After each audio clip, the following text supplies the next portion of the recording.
¿Qué significa, en primer lugar, qué es anestesia? Viene de términos latinos que significa sin sensación, anestesia. Cuando hemos hablado en la historia de anestesia, hemos hablado de Dioscórides. Dioscórides usó la palabra anestesia para describir el efecto narcótico de la mandrágora. En el año de 1771, la Enciclopedia Británica definía al término de anestesia como la privación de los sentidos. En 1846, Wendell Holmes señalaba que yo creo que el estado provocado por el éter podría ser llamado anestesia y el adjetivo sería anestésico. ¿Pero qué es la anestesia hoy? Actualmente hablamos de anestesia, cuando definimos estos términos, no hablamos de otros aspectos que se involucran, sobre todo en los aspectos en qué lugar actuarían los fármacos que administramos nosotros para la anestesia. Hay muchas teorías al respecto, pero básicamente a nivel estructural o a nivel molecular se habla de muchas estructuras, muchos mecanismos y muchas redes neuronales que estarían implicadas en el lugar de acción de los fármacos que nosotros administramos cuando producimos anestesia. Y básicamente, cuando hablamos de anestesia, ¿de qué hablamos? Hablamos de efectos a nivel de la memoria, a nivel de la conciencia, a nivel de la movilidad y a nivel de la nocicepción. Y sería en estas estructuras que involucran estos aspectos neurológicos donde actuarían los anestésicos generales. Algunos señalan que no solamente actuarían a este nivel, sino algunos fármacos habrían asociados a cambios en la cognición. ¿Qué significa esto? En el recuerdo y cambios también a nivel de la interpretación de algunos datos. Sin embargo, estos cambios serían transitorios o en algunos casos serían persistentes, sobre todo en pacientes vulnerables. Esto actualmente se está revisando y estudiando porque se hablan de los desórdenes, el tema es desórdenes cognitivos asociados con anestesia. Y esto se da básicamente en los pacientes muy ancianos, donde están involucrados no solamente el desgaste de algunas funciones neuronales a nivel central en el anciano por su edad, sino también está asociado a estados de trastornos hemodinámicos que se asocian con estos pacientes cuando se les administra la anestesia. Básicamente estoy hablando de que existen los pacientes ancianos a veces, nosotros administramos la anestesia en función al peso, pero no en función a la edad. La edad es un factor muy importante para regular y dosificar los agentes anestésicos que nosotros administramos a un paciente. No es lo mismo un paciente de 50 kilos que tiene 21 años, un paciente que tiene su función renal adecuada, su función hepática adecuada, su función cardíaca adecuada, porque es un paciente joven, a un paciente que tiene 50 kilos de peso, pero que tiene 90 años, donde su función cardíaca está deteriorada por los años o por las enfermedades o comorbilidades que el paciente tenga, y su función renal también va a estar alterada por su edad, su función neurológica también. Entonces, estos desórdenes cognitivos se presentan mayormente cuando no se administran los medicamentos en las dosis que deberían ser para este tipo de pacientes. También hay algunos estudios que se están realizando actualmente en los efectos de los agentes anestésicos en los neonatos o en los niños menores de 1 año, donde se ha visto de que por el grado de inmadurez neuronal y de su sistema simpático y parasimpático de estos pacientes, los agentes anestésicos también podrían ocasionar desórdenes y inestabilidad en ellos. Dado la inmadurez, al revés que en el anciano, en este caso por la inmadurez de estos sistemas y la inmadurez de su respuesta frente al agente anestésico. Hay trabajos ya publicados sobre alteraciones, sobre todo a nivel afectivas, de niños menores de 1 año que habían sido sometidos más de 3 a 4 veces a una anestesia general en 1 año.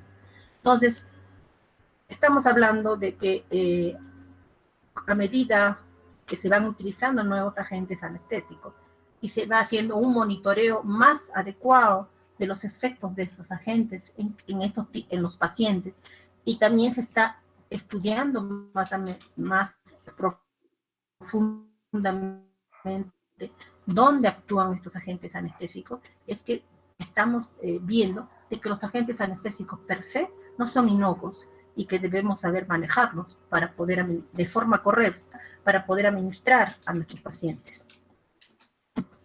¿Cómo definimos la anestesia general? Se considera como componentes de un agente anestésico en un paciente general el estado de inconsciencia.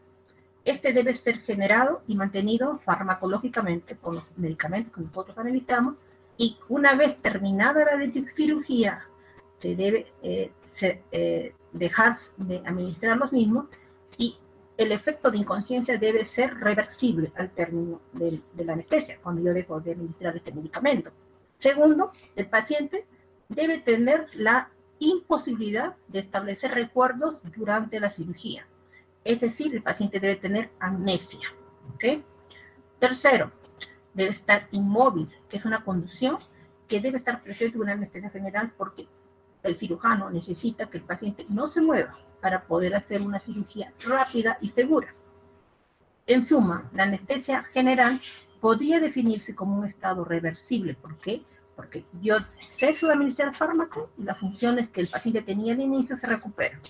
Que se induce farmacológicamente, sea intravenosa, a través de fármacos que se utilizan por la vía intravenosa, ¿no? Anestésicos endovenosos, o puede ser administrado por vía inhalatoria, cuando administramos los gases halogenados, que vamos a hablar el día de hoy, o puede ser ambos que se utilicen cuando usamos una técnica general balanceada, que se caracteriza por inconsciencia, amnesia, inmovilidad e inhibición a la negociación. ¿Qué significa? Que ante un estímulo doloroso el paciente no va a hacer una respuesta. Esto todo mantenido en una homeostasia interna. ¿Qué significa? En un equilibrio de sus funciones hemodinámicas, que éstas se mantengan estables durante todo el procedimiento anestésico. Como les mencioné anteriormente, ¿no? Los anestésicos generan un estado, ¿no? Que dependiendo de los medicamentos que yo administro, dependiendo del estado físico del paciente, dependiendo de la edad del mismo, del grado de madurez del sistema neurológico, van a tener una respuesta diferente. Algunos definen que los anestésicos generan un estado de coma farmacológico, que es reversible y que debe ser mantenido con una hemodinamia interna durante toda su administración, que se caracteriza por hipnosis o inconsciencia, amnesia e inmovilidad. Estos efectos clínicos actúan sobre diferentes blancos moleculares. Estamos hablando ya de a nivel de sitio molecular donde actúan estos agentes anestésicos. Y estos blancos moleculares se distribuyen en diferentes estructuras del sistema nervioso central. Estamos hablando de anestesia general, ¿ok? Cuando hablemos de anestesia regional, otros van a ser los blancos moleculares. Hablemos de la amnesia. La amnesia es el primer efecto que se produce cuando nosotros administramos un agente anestésico para una anestesia general. Se establece a bajas dosis del medicamento o concentración del agente anestésico. Y la estructura donde actúa es el hipocampo. Luego se produce la inconsciencia. Para que esta se produzca, se requiere mayores dosis de medicamentos. Y el sitio efector, donde actúan estos agentes anestésicos, es a nivel de la corteza y de las estructuras corticales. Y finalmente, la inmovilidad, para lo cual se requieren altas dosis de agentes anestésicos. El lugar donde se produce este efecto es la médula espinal. Entonces acá tenemos en esta imagen los sitios, diré, los planos de la anestesia, ¿no? Primero tenemos la amnesia, ¿no? El estado de vigilia es el estado despierto del paciente, ¿no? Obtenemos la amnesia por la sedación, básicamente con la administración de benzodiazepinas, ¿no? El grado de inconsciencia lo obtenemos con los medicamentos hipnóticos, y el grado de relajación y el grado de inmovilización podemos lograrlo con estos dos medicamentos a mayores dosis, pero también con el efecto de los relajantes musculares, y estamos ya en un plano anestésico donde el paciente debe estar en un estado de protección neurovegetativa, o sea, estamos hablando acá de la homeostasis interna que debe mantenerse en todo momento. Estos efectos, ¿no? Hay que señalar que son dosis dependientes. ¿Qué significa? Que se van alcanzando estos en ese orden a medida que profundizamos la anestesia o administramos mayor dosis de medicamento. La amnesia, que es el primer plano, ¿no? Es a nivel del hipocampo, donde logramos nosotros lograr ese blanco molecular donde actúa la agente anestésica. El grado, la amnesia es a nivel de la amígdala, la corteza frontal, entorrinal y perrinal, y la inmovilidad es en la médula espinal. Acá estamos hablando en esta transparencia, en esta figura, de dos aspectos. Estamos hablando acá del MAC, esto lo vamos a ver cuando hablemos de los agentes anestésicos inhalatorios. El MAC es la concentración mínima que ante un estímulo doloroso el paciente no responde, y acá vemos que a mayor MAC se logra más el estado de inmovilidad, a mayor dosis. Y acá tenemos la ocupación de los receptores, ¿no?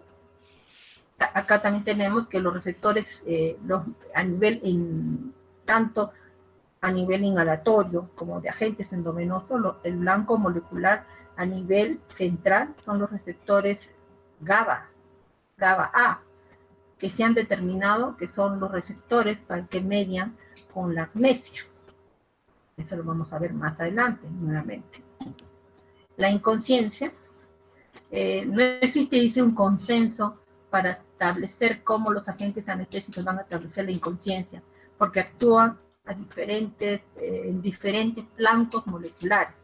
Actúan a nivel de los núcleos subcorticales que están involucrados con el sueño, a nivel de la desintegración de la interconexión de la corteza cerebral, lo que hace que ante un estímulo externo sea incapaz de responder. También actúan a nivel de la corteza y los núcleos subcorticales. El estado de inconsciencia se está estudiado mucho y se monitorea durante la anestesia, y esto se hace a través del electroencefalograma, porque el electroencefalograma me da cuenta de la actividad cortical cerebral, y se ha visto que cuando usamos estos medicamentos y el paciente está en un estado de inconsciencia, se ve que en el electroencefalograma se aprecia un enlentecimiento de la actividad eléctrica y la pérdida de la sincronía. Luego tenemos la inmovilización, que sabemos que se produce cuando usamos a mayor concentración estos agentes anestésicos. Y en el caso que usemos solo agentes inhalatorios, ¿no? Se requiere, dice, de concentraciones más altas para lograrlo.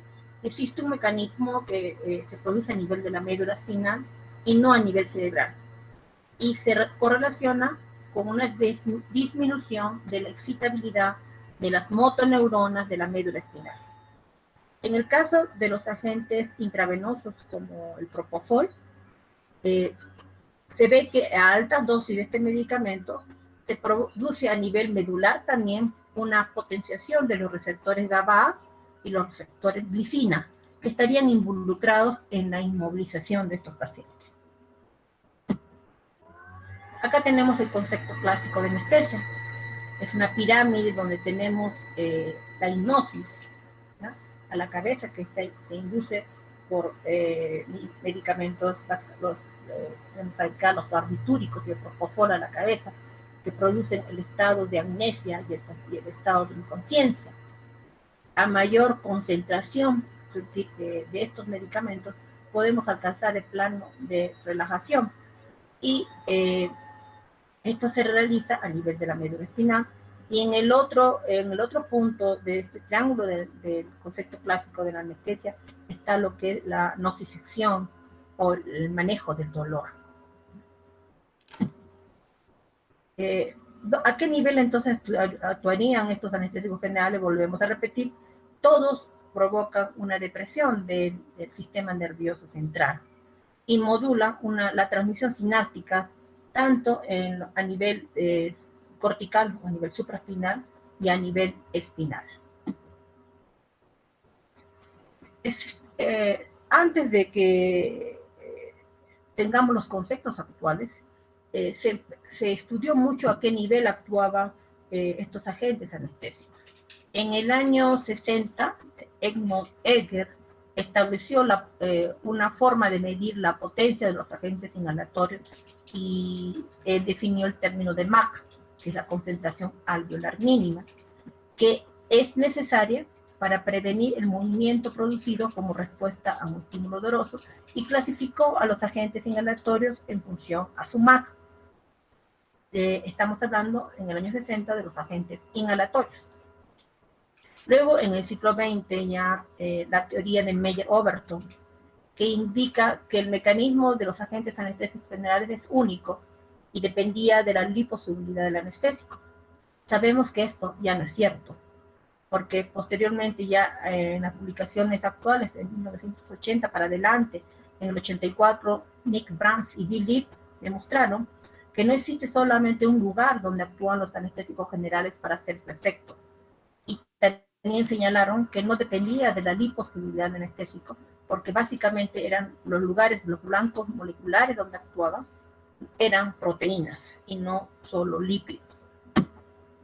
Se habló así de una teoría múltiple, la cual señalaba que los agentes anestésicos actúan sobre diferentes blancos moleculares para producir diferentes efectos clínicos. La proteína blanco que primeramente se estudió fue el GABA, el ácido aminobutírico, sobre todo el GABA-A. Y este receptor, porque era el más involucrado en los efectos de los anestésicos generales. Entonces tenemos acá, repetimos nuevamente, donde actúan los anestésicos generales, dependiendo del efecto que queramos, a nivel del tálamo y sistema reticular, inconsciencia, la corteza prefrontal para lograr la amnesia, y a nivel de la médula espinal, en las motoneuronas motoras y sensitivas, actúan para ver el estado de inmovilidad.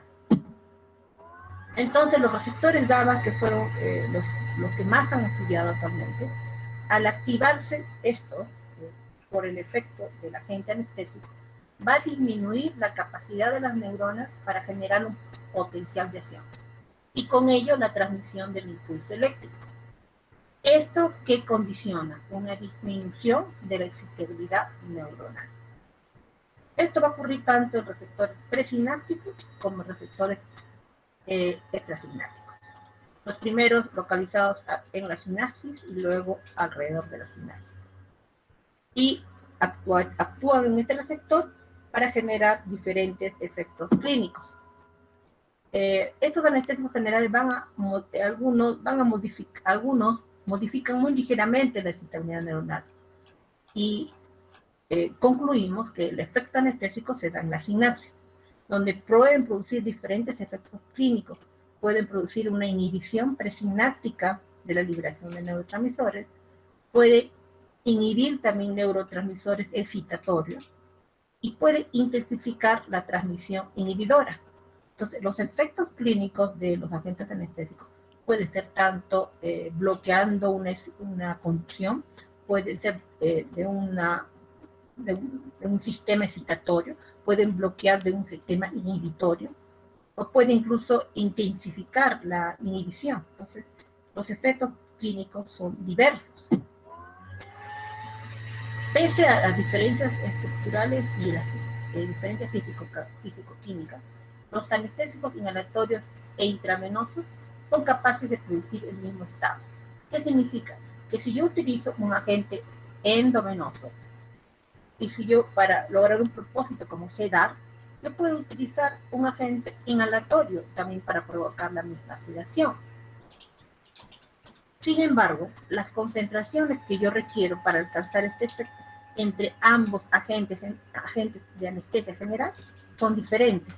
Para yo lograr eso con un agente intravenoso, requiero concentraciones mucho menores, dice 10 veces menores, que si yo utilizo un fármaco inhalatorio.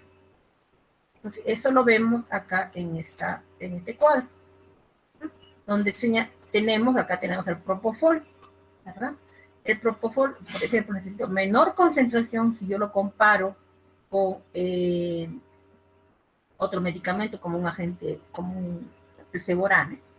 Yo requiero menor concentración para lograr el mismo plano de sedación si yo utilizara el Seborane. Luego, otra característica de estos fármacos de anestesia general es que a medida que yo voy incrementando la dosis, se van obteniendo cada plano anestésico que yo requiero. Si yo quiero una sedación, esta se logrará a bajas concentraciones, y si yo requiero una inmovilidad, requeriré dosis mayores. Y acá tenemos los diferentes blancos moleculares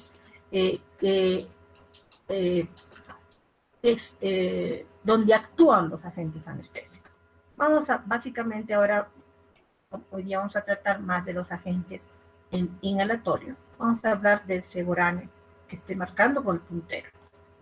El Seborane es el agente anestésico inhalatorio que más se utiliza en la práctica de anestesia, cuando quiero administrar una anestesia general. ¿Ok? Luego vamos a hablar su característica de esta agente, que lo hace por el cual se utiliza más a nivel mundial. Y acá vemos que el Seborane actúa a nivel de los receptores GABA-A. Está con el puntero, estoy señalando. Y también actúa a nivel de los receptores de glicina. La estoy señalando también con el puntero. Y acá vemos que puede hacer efectos de potenciaciones, como puede hacer efectos de inhibiciones. Cuando actúa en receptores NMDA, hacer función de inhibiciones. O cuando actúa a nivel de receptores de serotonina o del AMPA. Entonces, acá están viendo ustedes que un agente anestésico actúa en diferentes blancos moleculares y dependiendo del efecto que yo quiera con el medicamento, dependiendo de la concentración del mismo, los efectos clínicos son diferentes. Pueden ser efectos de potenciación o pueden ser efectos de inhibición. Solamente hablando de un solo agente inhalatorio, que es los que vamos a hablar hoy. En las próximas clases vamos a hablar de los agentes intravenosos. Los receptores GABA-A, entonces, son los receptores donde actúan principalmente los anestésicos generales. Este es un aminoácido que constituye el principal neurotransmisor inhibitorio del sistema nervioso central. Se han descrito dos tipos principales de receptores GABA, los A y los B. Los GABA-A son receptores de efecto inotrópico y los GABA-B son receptores metabróticos. Los receptores A son los principal blanco molecular de los agentes tanto inhalatorios como endovenosos. En el caso de endovenoso estamos hablando del etomidato, el propofol e incluso la ketamina. Y se caracterizan porque son receptores ciclo, porque cuentan con canales iónicos que se activan por ligandos. Acá tenemos un esquema receptor GABA, pentamérico, tiene 5 locus y se apertura, la característica ciclo es que se aperturan los canales a través de los iones. Acá hay iones cloro y salida de iones bicarbonato. Este es el mecanismo cis-low. del GABA. También acá tenemos un receptor NMDA, que es el receptor N-metilaspartato. Este es otro lugar donde actúan los agentes tanto inhalatorios como endovenosos. Y su mecanismo de acción es diferente, ¿no? Su conductancia está ligada al ingreso de calcio y su acción es mediada por el glutamato y la glicina, ¿no? Y aquí actúan los agentes también volátiles, como hemos visto el seborane, y agentes endovenosos como la ketamina. Tenemos acá otro tipo de receptor. Estos son los receptores básicamente donde actúan los narcóticos, los receptores opiáceos, ¿no? Y también tenemos, estos están a nivel central, a nivel de la corteza, ¿no? Los receptores de la morfina, por ejemplo, actúan a nivel de la cingula y también actúan a nivel del cordón espinal.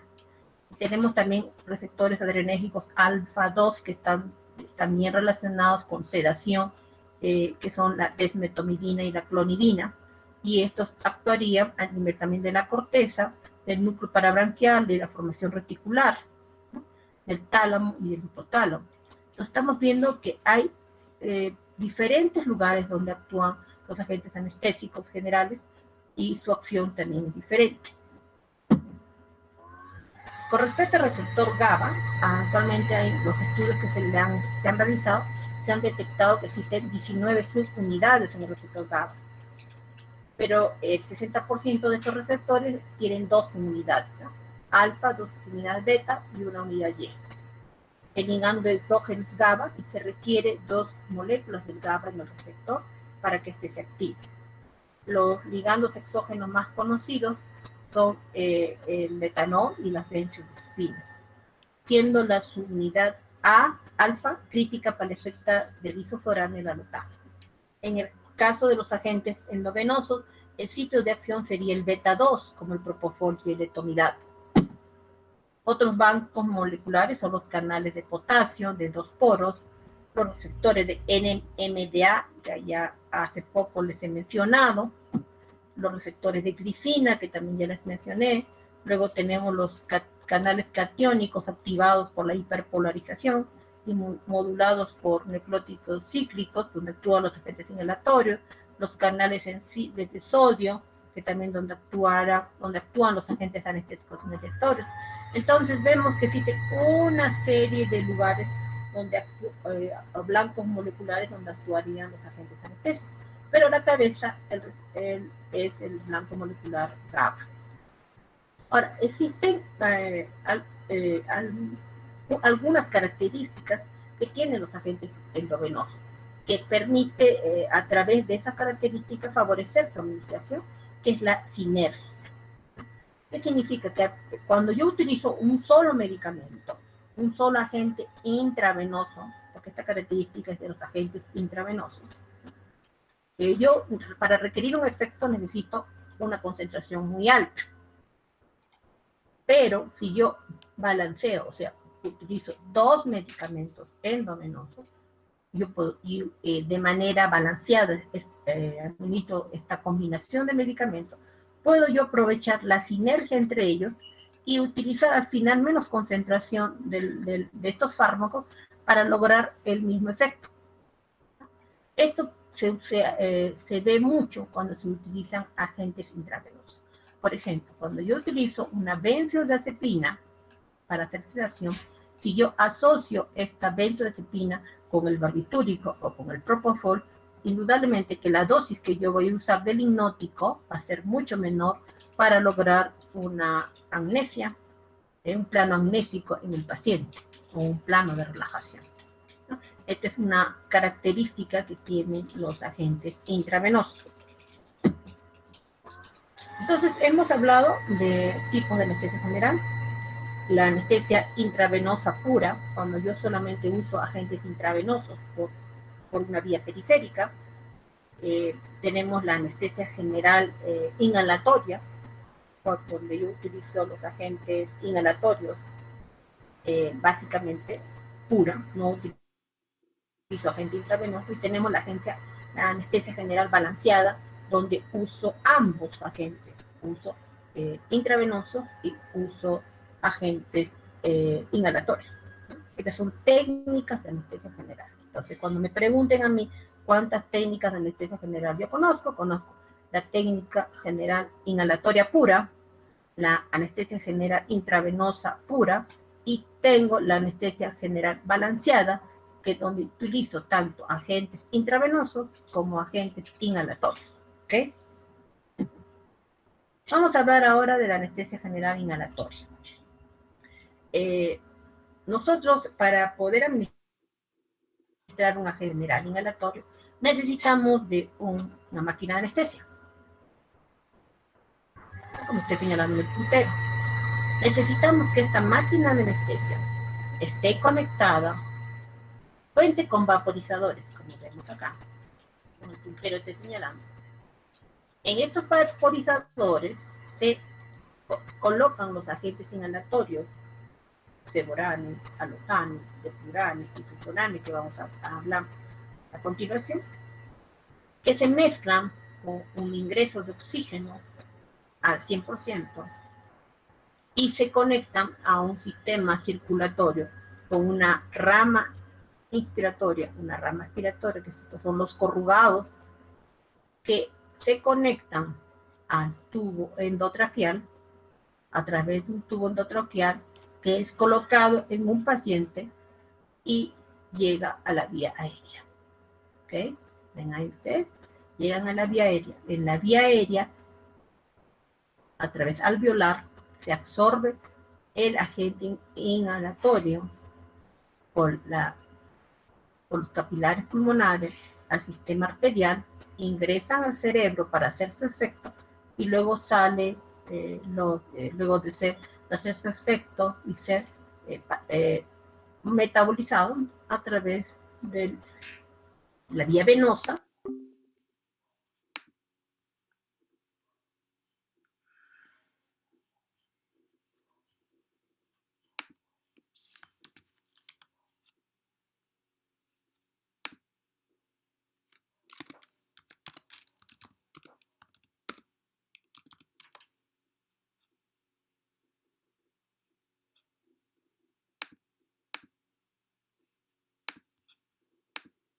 A través de la rama expiratoria y en la máquina de anestesia, vamos a hablar posteriormente, como el circuito, cuánto de estos metabolitos que egresan, cuántos reingresan, cuántos se exhalan, etc. Entonces, este es el circuito del agente anestésico. ¿Qué se necesita para que este agente inhalatorio haga efecto a nivel cerebral? Y por ende yo tenga un efecto que yo necesito en el paciente, ¿no? Un estado de inconsciencia. Debe haber un equilibrio entre las concentraciones que llegan a través de la rama inspiratoria, llegan al alveolo, llegan a la sangre y al cerebro. Cuando se alcanza ese equilibrio, ¿no?, se da el efecto que yo requiero de anestesia.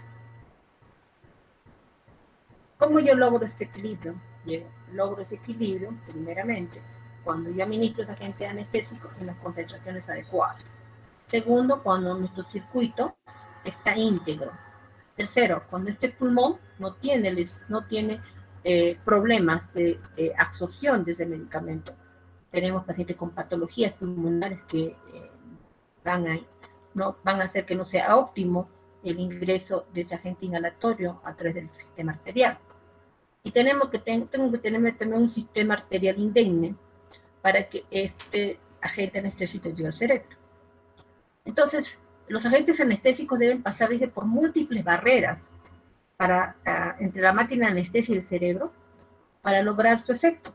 Y esta diferencia de concentración se llama la presión parcial del agente anestésico. ¿Dónde actúan estos anestésicos inhalados? El mecanismo exacto es desconocido, pero hemos hablado básicamente del receptor GABA, que ya hemos mencionado, para los agentes tanto endovenosos como inhalatorios. Estos anestésicos disminuyen el nivel de actividad de las células neuronales, interfiriendo con la entrada de sodio necesario para la generación del potencial de acción. Entonces, el blanco primario de muchos anestésicos generales inhalatorios es el receptor canal cloro GABA, un gran mediador de la transmisión sináptica inhibitoria. Ahí, en ese lugar, en este blanco molecular, es donde actúan los agentes inhalatorios. Con respecto a la farmacocinética de estos agentes inhalatorios, tenemos la máquina de anestesia, donde hemos hablado que están los vaporizadores, de los agentes, donde nosotros colocamos los agentes inhalatorios, como llega a la vía respiratoria, el sistema respiratorio, circulatorio y cerebro, ¿no? La captación, dice ya, o absorción, va a depender de la transferencia del anestésico desde el vaporizador a alvéolos y a capilares pulmonares. Y se va a distribuir para hacer el efecto, para llegar al cerebro. Se metaboliza en el hígado y se elimina una parte por la vía respiratoria, cuando a través de la rama expiratoria es eliminado, como también se eliminan por riñón. La farmacocinética, entonces, la rama de la farmacología que estudia los procesos en los que un fármaco es sometido. Son todos estos procesos hasta la eliminación del fármaco.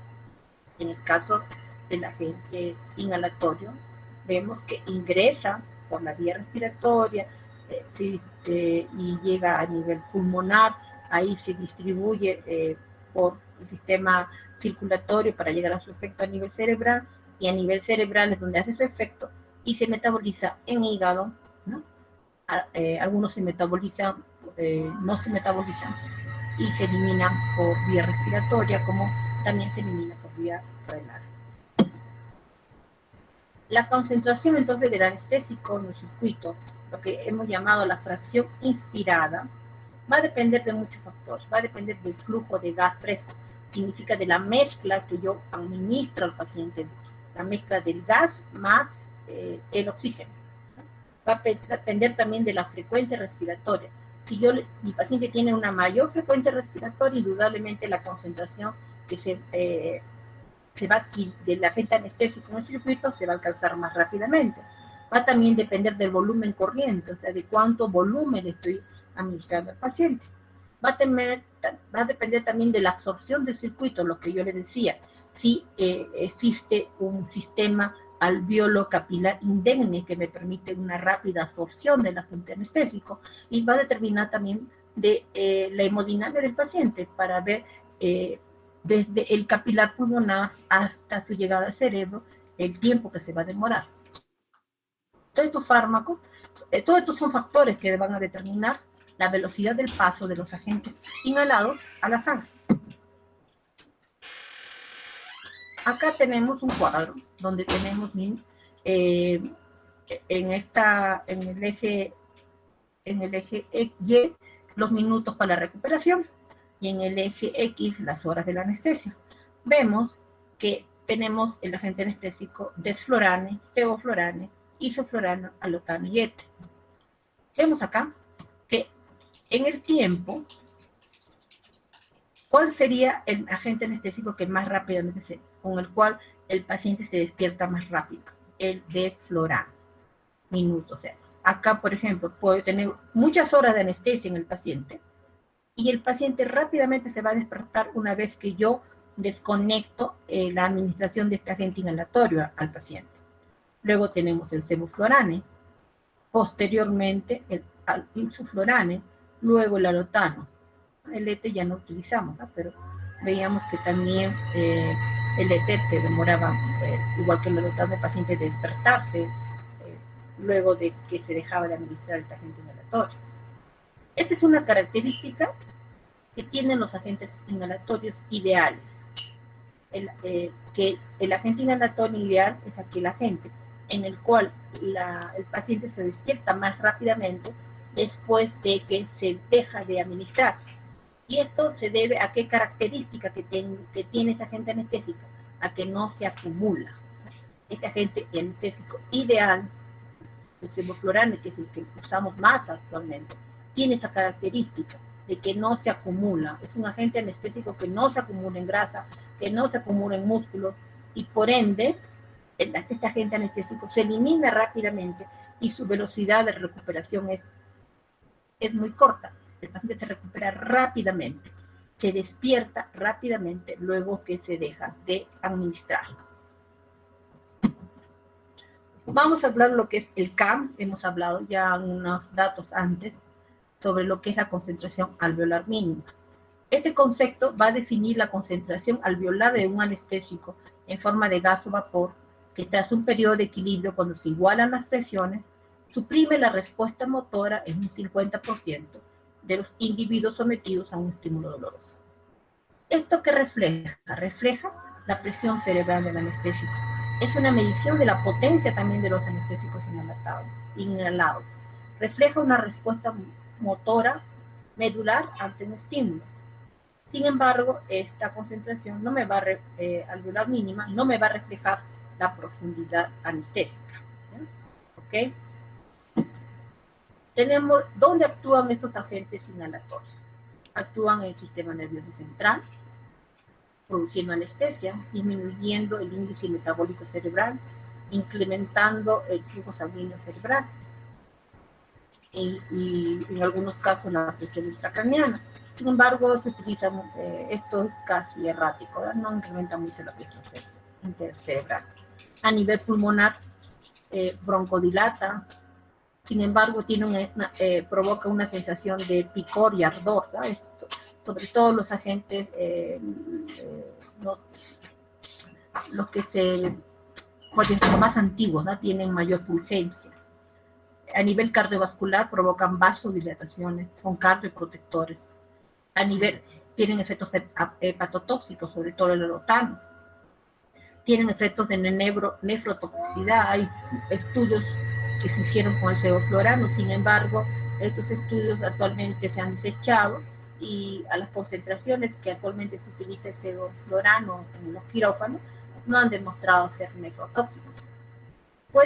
Algunos agentes como el óxido nitroso, ¿no?, incrementan la presión en las cavidades cerradas, por eso no se utiliza en laparoscopías, por ejemplo. Pueden provocar náuseas, vómitos, escalofríos, hipotermia, pueden ser teratogénicos. Esto los estudios actuales no se ha comprobado.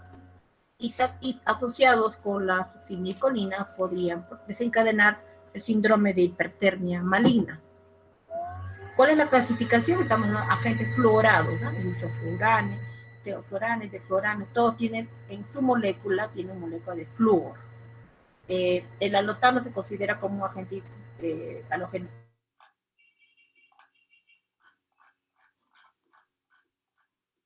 Tenemos el óxido nitroso y dentro de los agentes inorgánicos. ¿Cuáles son las características de los agentes inhalatorios? Vamos a hablar básicamente del sevoflurane, que es lo que más utilizamos. Tiene un inicio de acción, imagínense, a los 2 minutos, con una duración de efecto de 4 a 14 minutos. ¿No? Es rápido el efecto de este agente y también rápidamente se elimina. El CAM ideal, o sea, la concentración mínima alveolar que se requiere, o el equilibrio que se requiere para que haya un efecto y una no respuesta al dolor, es de 1.8 a 2%. Unos efectos secundarios sería una excitación del sistema nervioso central, pero esto es transitoria y pasa. La presión intracraneal se altera poco, es un broncodilatador, es hipotensor y provoca relajación muscular. Su metabolismo es en el hígado y se excreta por vía pulmonar casi en un 95% y por vía renal el resto en algunos metabolitos. ¿No? Si lo comparamos esto con el isoflurane, que es otro agente que también se utiliza, ¿no?, es que el isoflurane se demora más, a diferencia del sevoflurane, para que haga su inicio de acción se requiere más tiempo, se demora más el paciente en despertar, ¿no? Ocasionalmente también provoca hipotensión, taquicardia, hipercapnia, hipoxia, tos, laringoespasmo. Es más irritativo de la vía aérea que el sevoflurane, pero a diferencia del sevoflurane, tiene mayor estabilidad a nivel de la hemodinamia, o sea, no provoca tanta hipotensión como lo provoca el sevoflurane. Estos son los CAM, que es la concentración celular mínima. Estamos hablando acá, por ejemplo, el CAM del sevoflurane, sí, 2,05, del isoflurane es 1,5, 1,15, son los CAM que tienen estos medicamentos. Esto cuando el CAM disminuye, cuando se asocia a óxido nitroso, nosotros no usamos óxido nitroso acá en la altura por el riesgo de lesión pulmonar. Y vemos acá, que esto es importante que ustedes vean, es que yo no puedo usar el agente inhalatorio a la misma concentración que se usó en un bebé que en un paciente geronte. A menor edad, porque su frecuencia respiratoria es más alta, porque su tasa metabólica es más alta, el CAM que voy a requerir de tanto del sevoflurane como el isoflurane va a ser mayor. A diferencia que en un paciente geronte, donde el CAM que yo voy a usar del sevoflurane e isoflurane va a ser muchos menores que en un adulto joven. Acá lo señalo el puntero, con el sevoflurane, por ejemplo, en un paciente viejito, voy a usar el CAM, que es la concentración alveolar mínima, va a ser mucho menor que un adulto, por los problemas de trastornos ya del metabolismo, tanto a nivel celular como deterioro de la función cardíaca, de la función renal y hepática que tiene un paciente anciano. Y acá tenemos los agentes inhalatorios que más usamos, ¿no? El sevoflurane, que salió al mercado en el año 94, el desflurane, que salió al mercado en el año 92. Sin embargo, el desflurane no lo tenemos acá en Cusco, lo tienen en algunos hospitales. Necesita un vaporizador especial, que es un vaporizador eléctrico, que no contamos acá en Cusco, ¿no? Pero sí he tenido la oportunidad de usar este agente anestésico inhalatorio. Luego tenemos el isoflurane, que sí se sigue usando, ¿no? En el año 81 salió el isoflurane. Y luego los más antiguos es el alotano en el 56 y el eflurano en el año 72. Acá tenemos los vaporizadores, que son, como les dije, son donde se colocan los agentes anestésicos inhalatorios, y este es un sistema eléctrico donde de la forma líquida se transforma a la forma de gas, y en esta forma de gas pasa a través del circuito el corrugado del circuito externo, pasa al paciente, ¿no? Entonces el vaporizador es un instrumento que me va a facilitar el paso del anestésico de líquido a vapor, ¿no? ¿Cuáles son los objetivos de este vaporizador? Son transformar el agente anestésico de líquido a gas, controlar el vapor en el flujo de gases, ¿no? Y estas concentraciones se regulan de acuerdo a lo que yo giro este disco que está en la parte superior. Y esto sería todo con respecto a los agentes inhalatorios y a los mecanismos de la anestesia general y sus mecanismos de acción. Yo quería ahora hablar algo sobre los agentes inhalatorios. Los agentes inhalatorios, como para usarlos solamente eso, o sea, solamente gas, requiere que el paciente tenga una hemodinamia estable. ¿Por qué? Porque los agentes inhalatorios provocan mucha alteración hemodinámica, sobre todo en los pacientes que están en un estado grave. Nosotros, la técnica de anestesia general inhalatoria requiere de que el paciente tenga ciertas condiciones. Primero, una función pulmonar adecuada. Segundo, que tenga una hemodinamia adecuada, ¿no? Y que su estado neurológico pueda ser evaluado tanto al inicio como al final de la anestesia en forma óptima. Por eso es que actualmente nosotros más utilizamos la técnica mixta, la anestesia general balanceada, donde se utiliza tanto agente endovenoso como agente inhalatorio.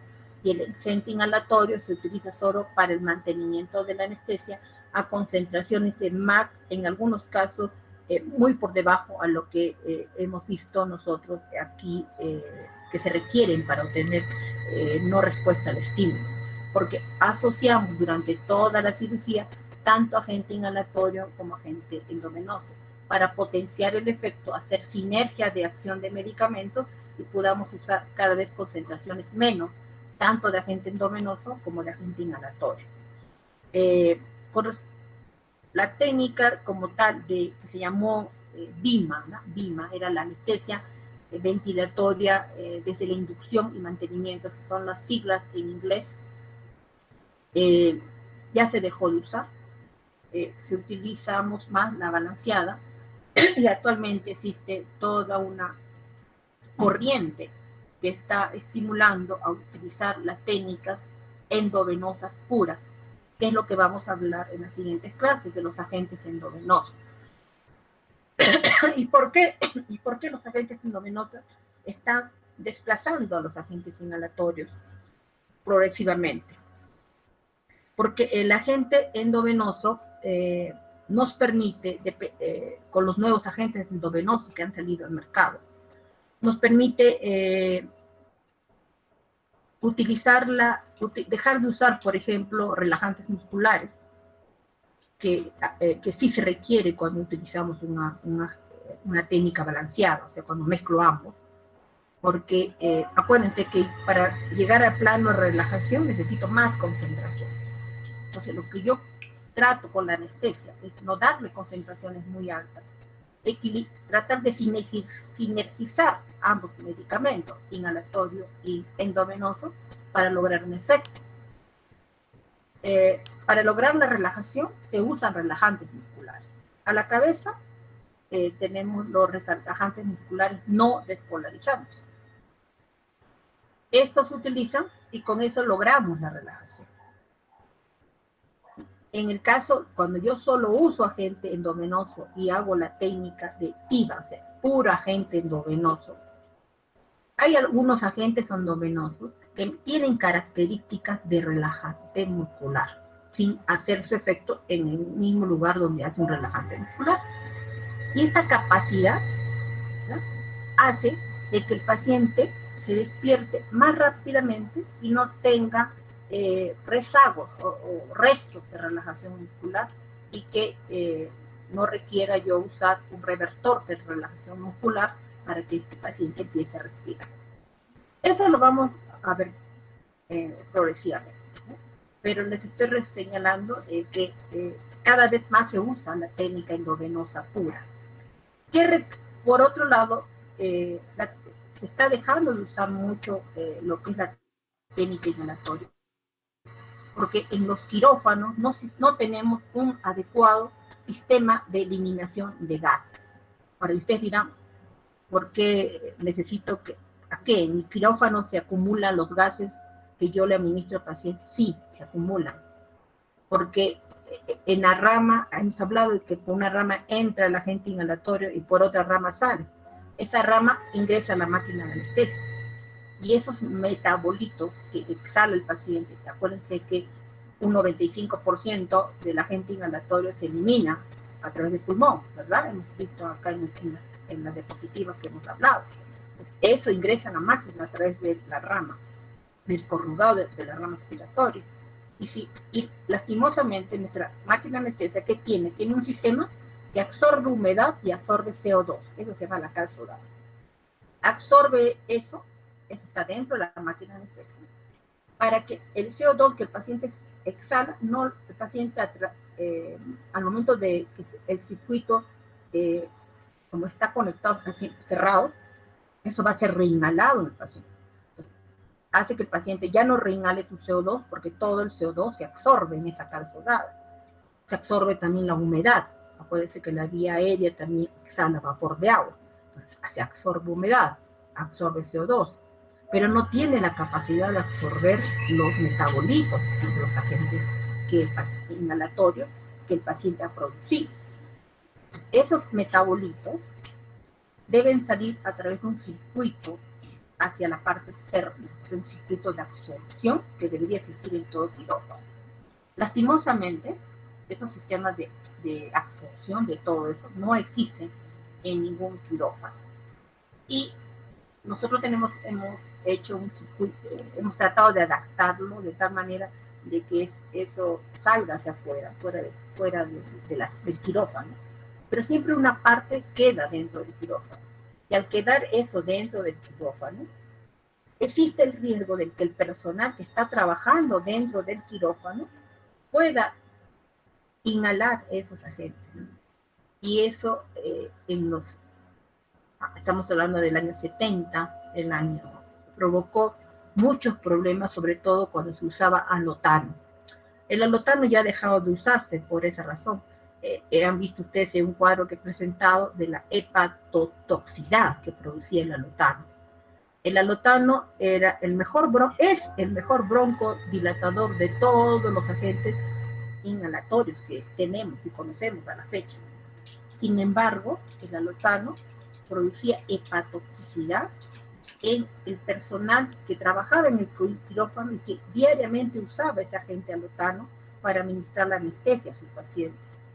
Tenemos así muchos colegas anestesiólogos, ya nuestros maestros mayores, que cuando se hacían sus controles tenían hígado graso y tenían que dejar de trabajar en los quirófanos por estos problemas. O teníamos personal de enfermería, o teníamos personal, básicamente los que trabajan dentro del quirófano, que se exponían diariamente esta gente, que tenían estos problemas. Por eso es que el alotano se dejó de usar. Los agentes nuevos no han demostrado provocar lesión de ese tipo en el personal que trabaja en el quirófano. También porque las máquinas de anestesia cada vez son mejores y tienen sistemas que permiten evacuar los gases. Esto se llamó como los problemas del profesional que trabajaba en el quirófano. Por otro lado, también se vio que estos agentes inhalatorios desencadenaban que en el personal que trabajaba dentro del quirófano, también las mujeres sobre todo, tuvieran mayor tasa de abortos y problemas teratogénicos en su estado gestando. Sin embargo, esto no se ha visto en los pacientes. Acuérdense que los pacientes se exponen durante un corto tiempo. Estos problemas más se exponían en la gente que trabajaba en el quirófano permanentemente. Actualmente ya se ha dejado de usar el alotano, el enflorano, en el cual se apreciaba esto. Y usamos el seborane, que no ha manifestado esos problemas a la fecha. No sé si habría preguntas sobre lo que es la ponencia del día de hoy, por favor.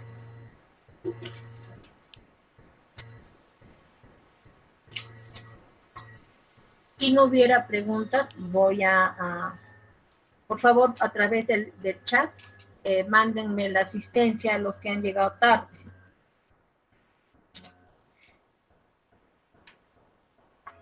Ok, voy a leer el chat entonces para ver los que han llegado tarde. Si no hay preguntas, acuérdense que el examen yo tomo casos clínicos y voy a preguntar ahí, ¿no? Paciente de 9 años de edad que ingresa al quirófano para una apendicectomía, ¿verdad? ¿Qué técnica anestésica sería la ideal en este niño? ¿Podría usar la anestesia general endovenosa? ¿Podría usar la agente inhalatoria?